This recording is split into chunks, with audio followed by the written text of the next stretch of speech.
Fala galera, professor Ednael na área, sejam bem-vindos aqui à nossa aula de Direito Constitucional. Vem comigo, vamos trabalhar aqui os princípios fundamentais da República Federativa do Brasil. Os princípios fundamentais da República Federativa do Brasil estão nos artigos 1º ao 4º da Constituição Federal. Então, esses são os artigos que iremos estudar.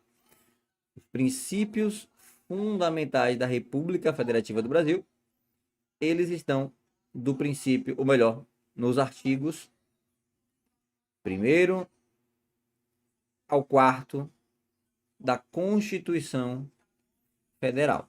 Bora iniciar logo com o artigo 1º. Olha só, a República, isso aqui já é um princípio. A República, isso aqui, gente, é o nosso princípio republicano. Isso aqui é a nossa forma de governo. A nossa forma de governo é o governo republicano. A forma de Estado é federativa. Então você tem, né, a República Federativa do Brasil. Nossa forma de Estado, né? Nossa forma de Estado é federativa, né? O Estado é dividido aí em várias federações, né? A gente tem aí vários estados e o Distrito Federal, formada pela união indissolúvel dos estados, municípios e do Distrito Federal. Constitui-se em Estado democrático de direito. Democracia é o nosso regime de governo. Então, o nosso regime de governo é democrático, tá bom? Não se preocupa em estar escrevendo isso aqui, porque eu já coloquei no teu material, tá bom? Eu já coloquei no teu material, você pode anotar, tudo bem, tranquilo quanto a isso. Mas no teu material já vai ter todo esse esquema. Forma de Estado, forma de governo, sistema de governo e regime de governo, tá bom? Já vai dar tudo esquematizado aí no teu material. Olha só, e tem como fundamento a soberania. Um país soberano é um país que não deve nada a ninguém. É um país que tem moeda própria, é um país que tem a organização como bem entender. É um país que não se submete a nenhum outro Estado. O Brasil, logo no início de sua existência, fala que criação, gente, daquilo que a gente vê nos livros de histórias, mas a gente sabe que o Brasil sempre existiu. Aqui na aula de história, para a gente saber se foi descoberto ou se foi invadido, longe disso. Mas no início, o Brasil foi uma colônia. Enquanto colônia, pertencia a Portugal. Depois virou um império, ó, já império, né? E agora, república. Veja, colônia, império e agora república, coisa pública.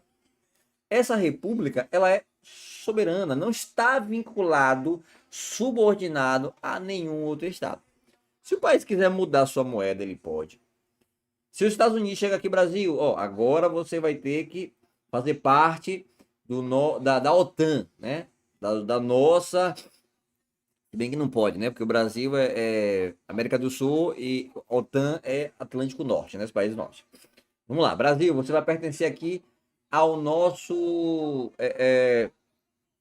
A uma união aqui dos países, né? Os países da América vão se unir, vão criar aí uma organização e você é obrigado a fazer parte. Olha só, o Brasil é soberano. O Brasil vai dizer para os Estados Unidos o seguinte: não estou obrigado porque eu não devo nada. Eu sou um país soberano, eu posso tomar minhas próprias decisões. Então, soberania é essa liberdade plena que os estados possuem. Cidadania, a cidadania é essa participação política. É o direito que todos têm de participar da vida pública por meio do alistamento e do voto. Bom, o alistamento, você pode se alistar para você votar, né?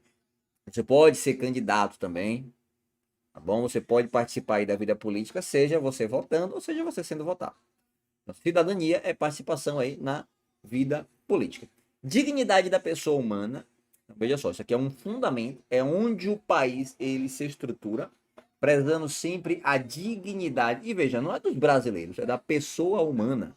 Então, se for humano, tem que ser preservada a sua dignidade. São pessoas, nasceu humano, são pessoas com direitos, né? Pessoas ali que têm, né? Tem que ter uma proteção, tá bom?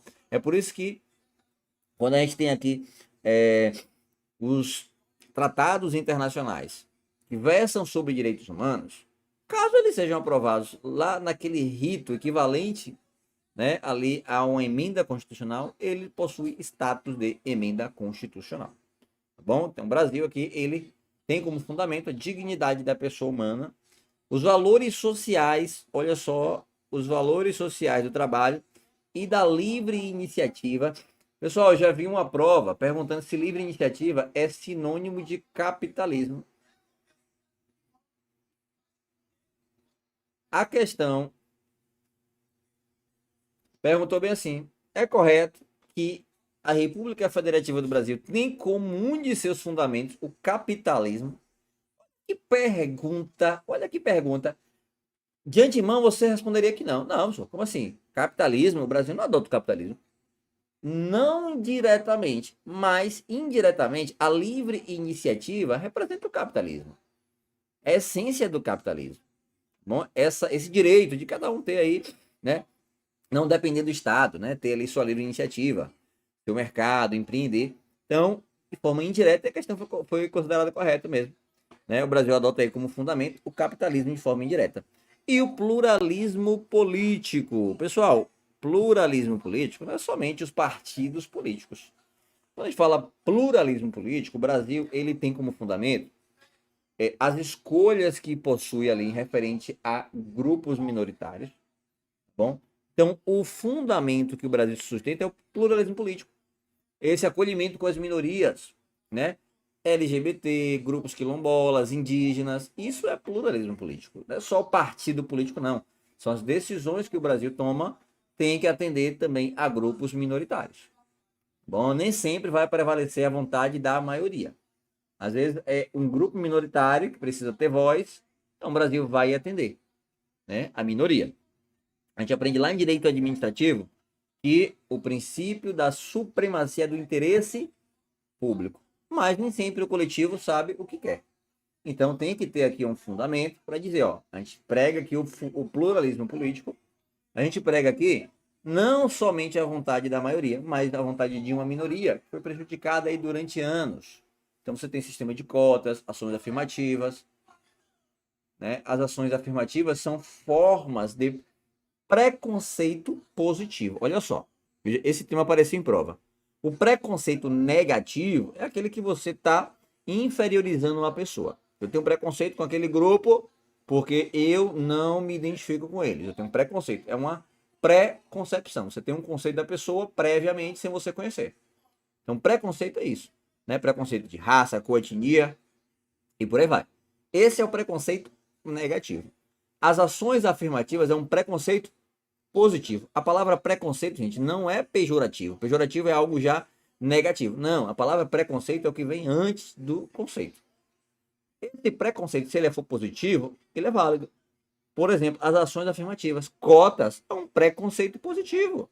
É uma forma de você incluir a minoria. Né? Pessoas que foram aí prejudicadas durante anos. Né? O Brasil tem uma dívida eterna aí com os escravos, né? O Brasil tem uma dívida eterna, né, com esses grupos minoritários. Então, essas ações afirmativas servem para poder compensar, né, compensar aquilo que o país, né, durante anos regrediu. Tá bom? Ó, perceba que todas as iniciais aqui, elas foram marcadas, né? O SO, soberania, o CI de cidadania, o DI de dignidade da pessoa humana, o VA de valores sociais do trabalho e da livre iniciativa e o PLU de pluralismo político. PLU de pluralismo político. Então, isso daqui vai formar o mnemônico chamado de Sociediva Plu. Professor, que nome estranho, Sociediva Plu. Se você já estuda para concurso, para você isso aqui é familiar. Para você que nunca estudou para concurso público, talvez soe estranho, mas acredite, isso aqui é o melhor mnemônico que tem para poder lembrar dos fundamentos da República Federativa do Brasil. Quais são? So de soberania, C de cidadania, D da dignidade da pessoa humana, de valores sociais do trabalho e da livre iniciativa e pluralismo político. Não tem outro melhor do que esse para você lembrar, né, dos fundamentos. É só você lembrar do Sociediva Plu. Pessoal, princípios estruturantes, a estrutura do Brasil, a gente já viu, republicano, federativo, tá bom? Democrático, tá bom? É formado pela união indissolúvel de estados, municípios e do Distrito Federal. Bom, esses aqui são os princípios estruturantes, da República Federativa do Brasil. Agora, a gente vai ver aqui de forma esquematizada a classificação. E aqui, gente, você precisa tentar, de certa forma, memorizar, tá bom? É ideal que você tente memorizar aqui para, né, que você consiga lembrar na hora da tua prova, tá bom? Então, é interessante aqui que você tente memorizar. Professor, eu tenho que aprender um por um? Não é necessário. Eu não recomendo que você tente aprender significado, tente aprender aqui, né, o sentido de cada um. A ideia aqui é você memorizar, né? Vamos lá. Forma de Estado, federação. Forma de Estado, federação. Vale lembrar que a federação é uma cláusula pétrea.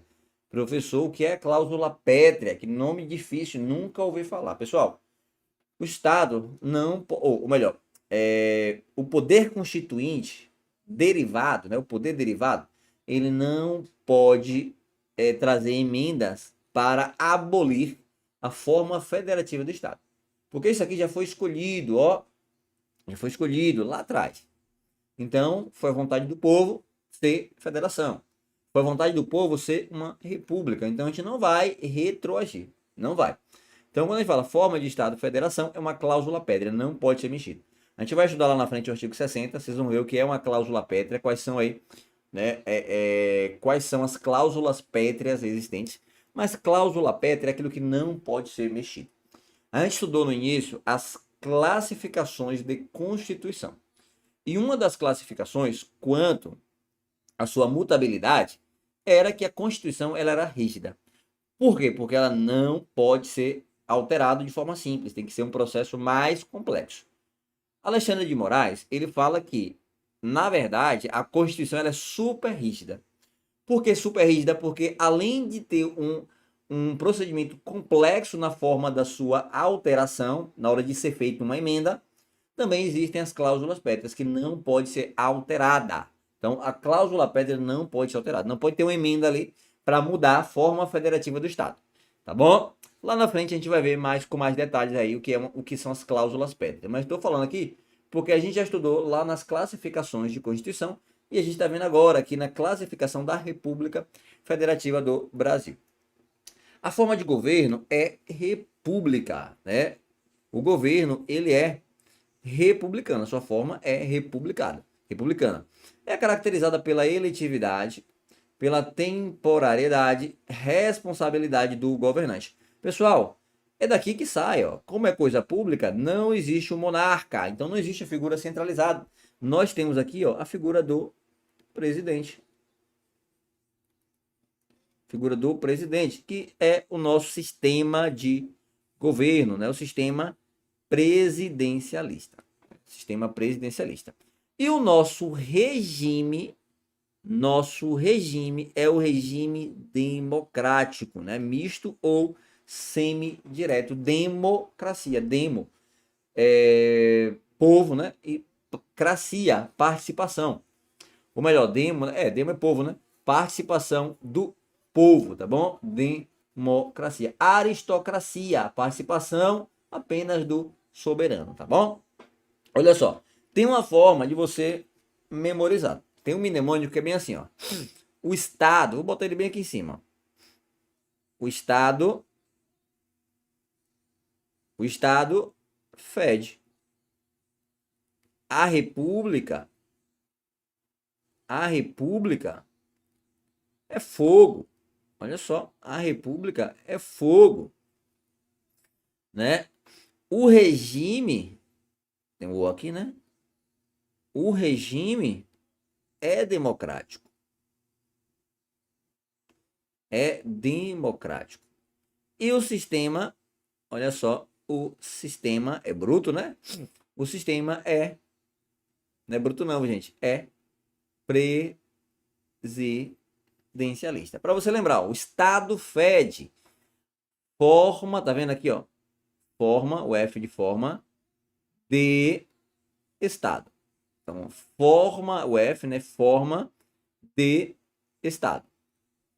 A República é fogo, forma de governo.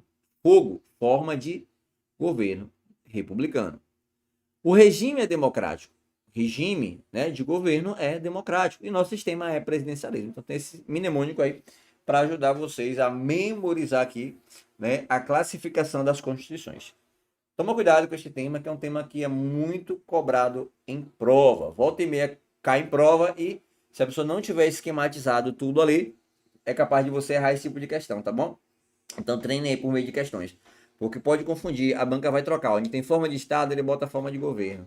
E aí, se você acha que é a mesma coisa, erra a questão. Então, pode treinar muito aí por meio de questões para você não errar. Para já ter tudo esquematizado aí a ponto de você não errar esse tipo de questão. Beleza? Olha só, o parágrafo único, né? Seguindo aqui nosso estudo, o parágrafo único diz que todo o poder emana do povo. Todo o poder emana do povo, tá vendo? Por isso que nosso sistema é republicano. Nosso sistema aqui, nosso regime é democrático. O poder está na mão do povo, que o exerce por meio de seus representantes. Olha só, quando é que a gente vai exercer o poder por meio de seus representantes? Nas eleições, gente, ó, eleitos, né? Lá nas eleições. Quando a gente escolhe, né? Quando a gente escolhe ali um deputado, um político, nós estamos exercendo o nosso poder, o poder que pertence ao povo, de forma indireta. Tá bom? De forma indireta. Professor, como assim de forma indireta? Você escolhe alguém para te representar. Você escolhe um presidente, você escolhe um governador, você escolhe um prefeito, você escolhe um deputado, né? Você escolhe um senador, você escolhe um vereador. Então você está escolhendo alguém para te representar. Quando essa pessoa toma as decisões políticas, seja na criação de uma lei, seja ali decisões administrativas, é como se você estivesse decidindo, porque você acompanhou quais eram os projetos de leis, quais eram os temas das campanhas de cada um, e você vai cobrar do seu político, né? Ó, você prometeu isso, então você tem que cumprir, porque é uma decisão que eu quero. É por isso que é importante, gente, né? Ah, eu não gosto de política, professor. Gente, política não é só você escolher aí uma pessoa para te representar. Política são decisões do nosso dia a dia. Se você vai jogar uma garrafa plástica no chão, um papel no chão, se você vai colocar o óleo da cozinha ali na pia, né? O óleo de comida ali na pia, isso são decisões políticas, tá bom? Então, política a gente toma decisão aí todos os dias pensando sempre no coletivo, tá bom? Quando você joga uma garrafa de água PET no chão, eu tô jogando no chão, eu tô me livrando do problema. Amanhã vem esse problema para você, porque vai entupir bueiro. Amanhã é um animal, né? Um animal aí que vai se prejudicar com aquilo ali. Gente, problema de um é o problema de todos, né? Problema de um é o problema de todos. Então, a gente não vive isolado numa ilha, a gente vive aí em sociedade. Então, não estou dizendo para você sair aí nas ruas querendo resolver o problema de todo mundo, mas se tá ali diante de você, se é seu, tá em sua casa, tá próximo a você, não se esquive, resolva, porque é melhor para você e para todo mundo, tá bom? Vamos lá. Representantes eleitos, né? Então, isso aqui é participação indireta ou diretamente. Quando é que você participa diretamente nos termos desta Constituição? Aqui estamos falando, ó, de plebiscito. Plebiscito. Estamos falando de referendo. Estamos falando de iniciativa popular. A gente vai ver daqui a pouquinho cada um desses temas aqui. Beleza? Resumindo, a gente tem aqui a democracia, que é considerada semidireta ou mista. Por que semidireta? Porque você pode participar indiretamente, escolhendo alguém para te representar, ou diretamente, você mesmo indo lá e decidindo, por meio de plebiscito, referendo ou de iniciativa popular, beleza? Nosso princípio é o princípio representativo, porque a gente escolhe alguém como regra para nos representar. E, excepcionalmente, a gente tem aí esse poder de decidir, né, por meio de plebiscito, referendo e iniciativa popular. Olha só, nossa democracia é conhecida como a democracia semidireta ou mista. Aqui, gente, ó, é a participação popular de forma direta por meio de plebiscito. O que é o plebiscito? É a consulta prévia. Bom, a edição de ato legislativo ou administrativo, cabendo ao povo, pelo voto, aprovar ou denegar que lhe tenha sido submetido. Então, isso aqui é a chamada participação, né, direta por meio do plebiscito. O plebiscito é uma consulta prévia. O nome está aqui, ó, prévia. Não é à toa. O plebiscito é uma consulta popular feita previamente às pessoas, né, à população, antes de aprovar, de editar, na verdade, um ato legislativo ou um ato administrativo. Imagine só que sua cidade vai ser dividida em duas partes, lado A e lado B, tá bom? Ó, não é briga de galera não, gente, lado A e lado B, a galera que é mais nova aí não vai lembrar, eu também não sou tão velho assim, mas eu tava assistindo um filme recente que veio à memória aí, né, trouxe aí o lado A e o lado B, era as brigas de galera que existiam nos bailes, né? Então, o lado A e o lado B, era uma briga ali, gente, aceita, não era briga pra arrebentar a cara do outro, não. Era forma de se divertir, né? Embora estranha. Mas imagine que o seu município resolveu ser dividido. Vamos lá, dividir lado A e lado B. Vamos consultar o povo, a população diretamente interessada, para saber se eles querem que a gente divida o município em lado A e lado B. E aí foi convocado um plebiscito, é um tipo de eleição, tá bom? Assim como você vai lá nas urnas, tá bom? A cada 2 anos, né? Escolher aí o poder executivo do município, né? E legislativo do município, e depois você vai escolher aí estados aí da União, né? A cada 2 anos você tem eleições, né? Para prefeito e vereadores, e depois mais 2 anos para presidente, né? E deputados. Eu sei que é em 4 anos cada um, mas no intervalo entre 2 e 2 anos. Então, você vai, além disso, você pode ser convocado para poder decidir diretamente se você escolhe ou não que aquele município seja dividido. Isso se chama plebiscito, uma consulta prévia. Se for aprovado, aí vai ser submetido o ato legislativo, né, para quem de direito criar, né, essa forma aí de divisão, tá bom? Agora, quando a consulta ela é depois, a gente chama de referendo. Referendo é uma consulta posterior, né, posterior à criação do ato. Olha só, a criação do ato legislativo ou administrativo. E depois você pergunta ao povo se o povo aceita, né, ratifica, concorda ou se rejeita. Pessoal, tem alguns atos legislativos que a própria Constituição determina que seja por meio de uma consulta prévia, tá bom? É o chamado plebiscito. Então, tem casos que a própria Constituição fala, ó, isso aqui vai ser mediante plebiscito. Um dos exemplos é essa divisão aí, né, de estado, município, né? Então, tem que perguntar previamente à população diretamente interessada. Mas tem casos que são por meio de um referendo. Primeiro você cria o projeto de lei, primeiro você edita ali o ato e depois você pergunta ao povo. Se o povo aceitar, você ratifica, concorda e aprova. Se o povo rejeitar, você deixa de lado aí, né? Vai ser rejeitado, vai ser retirado de pauta. Beleza? E a terceira forma de participação é por meio da iniciativa popular. A iniciativa popular, ela traz alguns requisitos. Vamos lá. Primeiro, é o poder atribuído aos cidadãos. Gente, então não é qualquer pessoa. As questões vai dizer bem assim, ó, qualquer pessoa pode criar um projeto de lei mediante iniciativa popular. Tá falso. Porque primeiro, não é qualquer pessoa, é qualquer cidadão. Cidadão, pessoas que podem participar da vida política, pessoas que têm ali, ó, o alistamento, né? Pessoas que podem votar, que têm um título de eleitor, beleza? Para representar projetos de lei ao parlamento. Então você, né, pode aí criar um projeto de lei, você cidadão, você que tem aí, tá em dias com o teu gozo político, você pode, né, propor um projeto de lei. Vou propor um projeto de lei para acabar com o barulho, né, o som alto aí aos finais de semana. Seria interessante, né? Então, você vai fazer isso. Como é que você vai criar esse projeto de lei? Por meio de uma iniciativa popular. Mas você sozinho consegue? Não.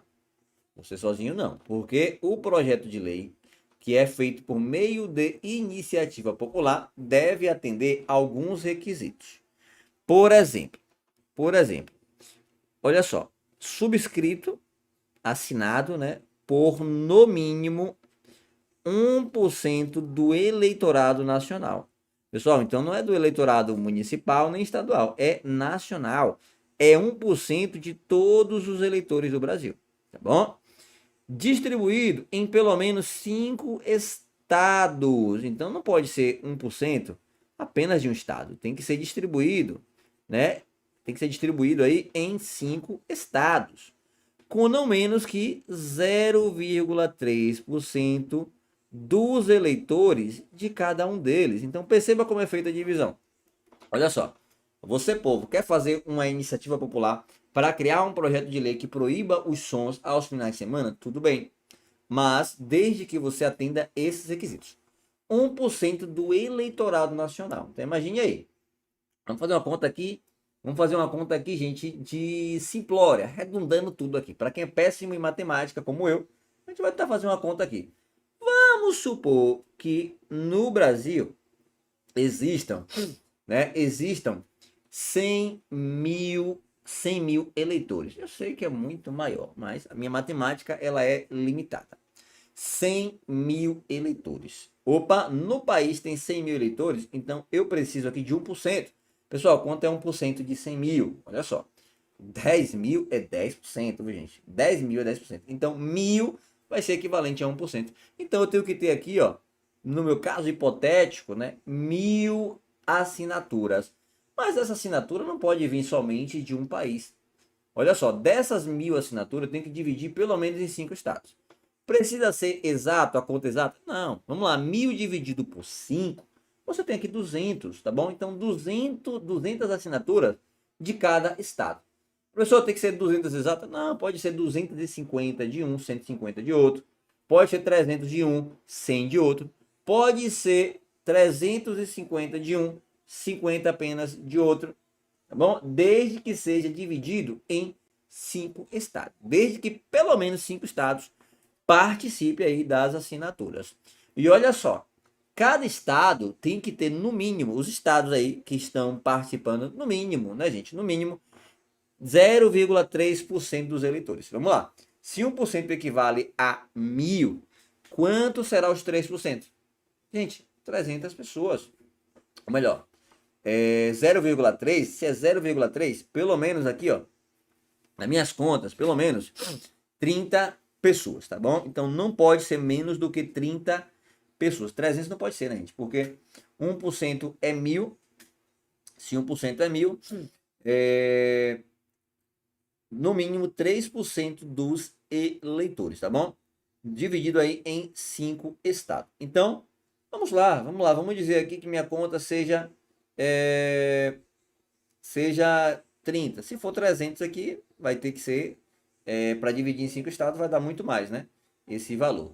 Não, ó, com não menos de 0,3% de cada um deles, tá bom? De cada um deles. Então, vocês entenderam, né? Minha matemática aqui é um pouco limitada, mas é isso mesmo. Eu acho que 0,3% vai ser realmente aí 300, né? Na minha cabeça, se fechou ali os 9, né? Vai um para o lado, então realmente vai ser mais ou menos isso daí. Pessoal, mas deu para entender a lógica, né? Deu para entender a lógica do que eu quis dizer, tá bom? Na prova não vai ter conta para você fazer, tá bom? Ah, pessoal, 0,3% tem que calcular? Não.